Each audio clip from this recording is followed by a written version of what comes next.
Hello, you guys, and welcome back to my channel. I have missed you guys so freaking much, and I promise I am gonna be more active on this channel, you guys. I promise I will not let you down. I'm gonna be more active on here. Anyways, I want to get on here, give you guys a little update of what's been going on in my world, and I'm loving this hair, my little clip here. But anyways, whatever, you guys. So update. Where do I start? So if you guys don't know, I have mentioned it before, but some of you may not remember. But back in 2020, probably the end of 2020, pandemic started. I got furloughed off my job and I was stuck at home with nothing to do. Naturally, the depression started to kick in, the anxiety started to kick in, the world was going crazy, nobody knew what was going on and so forth. So I went to go seek help, and I went to my doctor, and he put me on a prescription for depression. He put me on Cymbalta, which is kind of an older medicine that was very popular like 10 years ago. And he ends up putting me on that medicine. It ends up helping me for a little bit. It probably helped me for like 2 or 3 months, and then it kind of stopped working. I didn't really do anything after that. So I end up getting off the medicine after a full year. I gave it a full year a chance, did that, and whatever. I ended up getting off the medicine. I actually ended up getting off the medicine after my 12th month. And it was really hard because my doctor was out of town at the time. So I ended up running out of my prescription and I could not get a refill. He was out of town for 3 weeks. So I had to basically have withdrawals for 2 weeks, getting off the medicine from one day to the next. Because naturally you're supposed to taper off of those things. And I did not do that. I ended up literally stopping my medicine cold turkey, and it was awful. I do not recommend anybody doing that, you guys.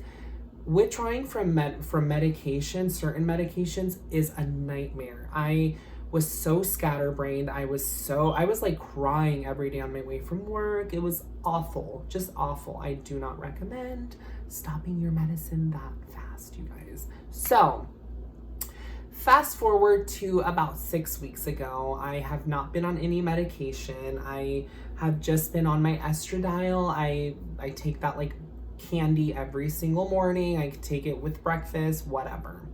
So about 6 weeks ago, I started doing a lot of research, went down a rabbit hole on YouTube, went down a rabbit hole on Reddit, tried to get as much information as I could about the symptoms that I usually experience, which is a big lack of focus. I procrastinate a lot. I have all of these ideas. I have all of these goals that I want to achieve. I have the energy for them. I just cannot seem to execute them. It's like I can't focus enough to be able to really do the things that I want to do and get done. So after doing a lot of research, I ended up basically reading up about ADHD, which that's kind of where all of my symptoms were pointing me to. Now, since I was a little kid, I've always thought, from what I've heard, because I remember there having, classmates in school that had ADHD, I just remember feeling like maybe I was suffering from ADHD. I've always been a very hyperactive kid. I've always had a ton of energy. I've always been a little crazy in a good way, but it's always been very hard for me to be productive. And so, I started doing a lot of research about that because I honestly, for a long time, thought I was either bipolar or that I had ADHD, or maybe both, who knows. So I started doing a ton of research. My friend uses the Cerebral app, which is it's an app that helps you with any like mental health related issues. They can prescribe you medicine. They can help diagnose you. They have care counselors. They have everything. So I ended up getting on Cerebral. I ended up taking their depression survey, their survey for anxiety, and their survey for ADHD. And lo and behold, it showed that I had very light symptoms of depression and anxiety and very severe symptoms of ADHD.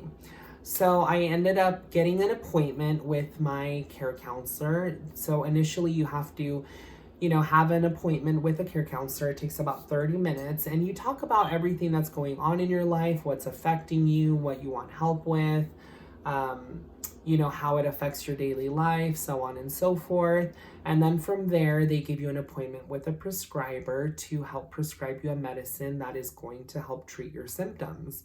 So my care counselor, said it really does sound like you have ADHD. My prescriber also, we went over my survey, said, you could probably benefit from medicine that helps with ADHD. So they ended up prescribing me Adderall and they put me on the lowest dose because it is a controlled substance. So they have to naturally start you off really, really low and then they can up your dose from there. When I tell you guys that I took just the 5 milligrams, the lowest dose, and it has been helping me tremendously, day and night. I've never taken a medicine that has just made me feel normal. That's made me feel, I don't know, it's like it brings out everything that I have internally, all the things I want to do, all of these projects that I want to achieve and everything. It's like I have all of these thoughts and now I can just function and be productive, and it's amazing. It's helped me so much. I'm not promoting the medicine in general. I'm just saying it's amazing how medicine can help, and there's such a big stigma and there's so much shame behind getting medicated, but it's it's there for a reason, you guys. It's a resource. If you need help, ask for it. Seek help. There's nothing to be embarrassed about. Anyways, regardless. So I've really noticed it helping me a lot. Even at work, as a lot of you know, or maybe don't know, I did massage therapy for 12 years. And towards the end of, leaving massage, I was just getting really, really anxious. I would be massaging a client and I would just be watching the clock, just watching the clock, wanting the hour to be over. It's like I was stuck in a very quiet room with very quiet music, dark, just literally in my own thoughts, going in circles. And I think that's really what helped me realize that something was wrong, So I got out of massage 7 months ago and I started looking for bartending jobs. Now, I had never bartended before. I did not have any experience, had never worked as a server, bartender, had never worked in a restaurant or around food at all. So it was something really new for me. I did take a bartending course back in 2013 and never utilized it, never looked for jobs. I think I applied to maybe a couple of jobs, and when I went in for interviews, the managers that were interviewing me were kind of staring at me a little weird. I don't know if they clocked me or they just, I don't know. It almost felt like they were making fun of me. Like they were like, yeah, you're not working here. We don't want people like you working here. That's what it felt like. I don't know. I could be crazy, but I've been living my life as a trans woman for 13 years. I think I know when that feeling is valid. So whatever. But I ended up looking for jobs for bartending and with no experience. And I ended up landing a job 7 months ago for a hotel bar and restaurant. And they started me serving, and eventually as I learned more, because you guys, I've never bartended, and two, all I've ever drank the majority of my life has been vodka, water, and lemon. That's all I've ever really drank, and shots of tequila. So to say that I'm a knowledgeable bartender was not the truth. I was so stupid. I did not know what gin, what this tasted like, what that tasted like, what it goes with. I didn't know flavor profiles. I did not know anything about how to combine different ingredients to make a killer cocktail. But as time's gone on in the past 6 months, I've learned a lot about wine, about spirits, about everything. So I've been bartending the majority of the time lately for my company, and I absolutely love it. I think I had also a fear a lot about bartending because just dealing with people that are in party mode and people that are drinking and partying and kind of inebriated, that shit scared me because I'm like, sometimes you can have a bar of 20, 30 people and they're all just staring at you make a drink in front of them. You know, not to mention you have to deal with men flirting, you have to deal with men being inappropriate, you have to deal with drunken ladies, you have to make sure your bar patrons are safe and no one's bothering each other. And it's just, there's so much responsibility there. And I think definitely you have to be a people person in order to bartend. And I always considered myself a people person, but bartending and serving was a huge wake up call. I'm like, maybe I need to learn some more patience because I hate these people sometimes. But I've learned how to deal with that. And, you know, the Adderall has really, really helped me to just, I don't know, be friendly, be like the friendly version that exists within me that I don't showcase a lot, you know? So it's definitely helped me with my job. You know, I work in a very fast paced, very busy environment. I have to make drinks for my bar. I have to make drinks for all of my employees, all the servers and stuff. It's a lot to deal with at once. You know, I'm having to mix and do this and that and the other, and it gets hectic. So I've noticed my medicine really helping me at my job, at work, just with everything. You know, I wake up productive. I'm like, go, go, go, come on. So it's been amazing. And I wanted to update you guys on that I've been doing really well mentally. And I'm just excited, you know. So also another update, you guys, I am down 30 pounds. I don't want to get up, but I've lost a little bit of weight, you guys, and I'm super excited because during the pandemic, I had gained like 70 pounds. All I was doing was ordering Papa John's pizza and eating Papa John's pizza and playing The Sims all through the pandemic. That's all I did. And play Pokemon. So rightfully so, I gained a ton of weight. That shit was affecting me for a long time. I hate the fact that my looks affect my mood and my personality so much, and it affects my mental health so much. I can't help it. I hate that I'm like that, but I haven't gotten to the point where it doesn't bother me. I wish I could, you know, brainwash myself into really not caring, but as a trans person and a woman, I have put a lot of time and effort into my looks for a long time. I felt like the prettier I was or the more well-presenting I was, the less people would harass me and the less discrimination that I would face. So that's that. But I am down 30 pounds and I want to lose another 20 pounds. And I'm just excited of being where I'm at, and you know, the fact that the scale's been going down. I have a very active job. I'm on my feet all day, so that's really helped. And I work around food. So by the end of the night, I'm like, I don't really crave anything, you know? And I don't eat because I'm bored anymore. I only eat like really when I'm hungry. So it hasn't even been like a conscious effort. It's just kind of happened, which is a good thing to happen. I'm not complaining. So yes. I have been medicated, I have been losing weight, and I have started go-go dancing, you guys.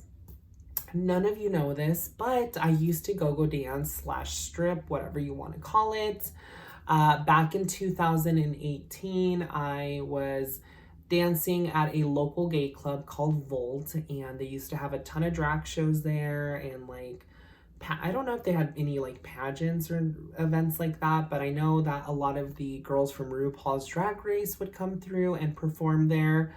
And they used to have a night designated for trans women to dance and entertain. And we had a very mixed crowd. There would be a lot of gay men, lesbians, a lot other trans women.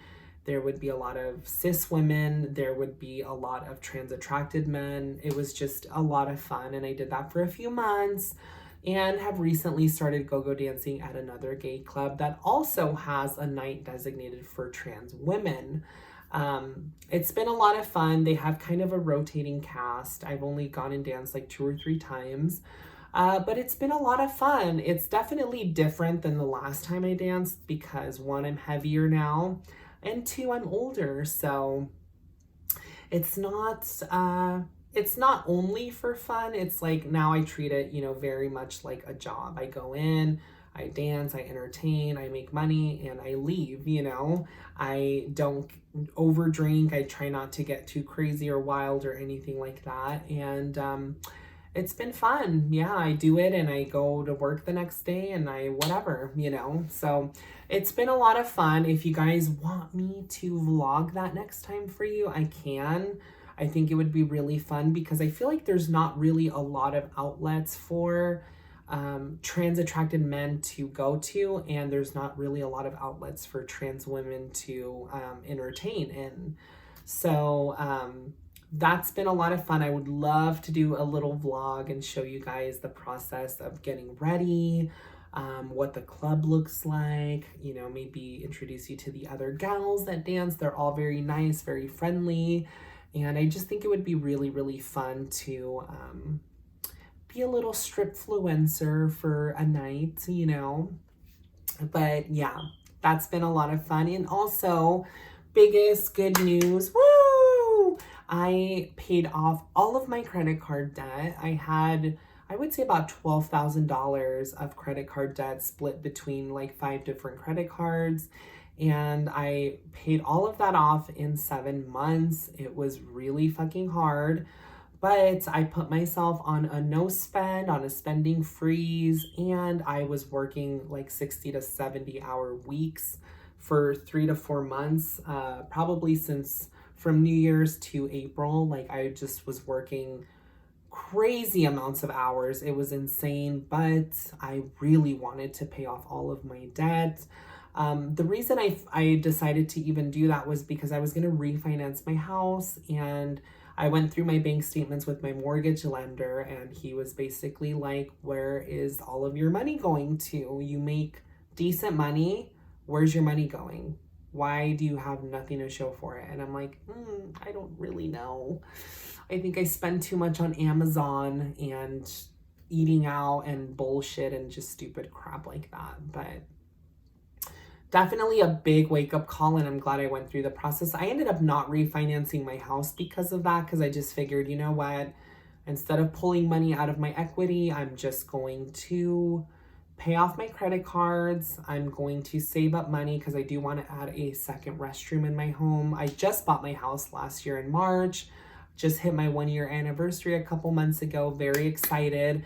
The market here in Arizona or in general is crazy right now. I could not imagine trying to buy a home right now. It would be a nightmare if I was looking for a house right now. I was frustrated when I looked for my house last year. I looked at like 40 different properties and none of my offers were getting accepted. Everybody wanted conventional financing. Everybody wanted $40,000 down, and I just did not have that kind of money. So, it was really, really hard to buy a home last year, but I did it, and it's even probably harder now. So I'm grateful that I'm not in that process right now. So that's basically it, you guys. I am going to be uploading a lot more often now. The front camera on my phone is broken. It's really, really blurry. So now I have to film with like the back camera, like the good camera, but I don't really have a tripod. I have a tiny little ring light that's like a tabletop ring light. I don't really have things to film. Like I don't have an editing software on my computer. I would love to show you guys so many different things, makeup related, food related, just kind of show you what goes on in my life and the things that I do. And it's hard for me because I can't film. I literally film a 20-minute video on my phone and then my storage is full and I have to delete and delete and delete things and delete apps, and I just don't have a regular camera. It's so hard for me to film. I wish Canon would just send me a camera, but yeah, I'll do my best, you guys, to upload more often. And make sure you please like this video, subscribe if you're not subscribed. I would appreciate it. Send me a hello in the comments down below. I feel like the algorithm on YouTube is really weird now, and it doesn't really show people when people upload a video. That happens to me and people I'm subscribed to all the time. So make sure that you Give it a thumbs up. It really helps with the algorithm. Oh my God, you guys, I'm such an influencer using my influencer lingo. Make sure you comment down below and smash that notification button so you never miss an upload. Anyways, you guys, I love you so much. Thank you for always watching and listening to my rants and all of my shenanigans. And this year is going to be amazing. I am going on a Disney vacation with my family soon, and I'm very, very excited for that. And I just hope good things are coming our way. We deserve it. So, bye.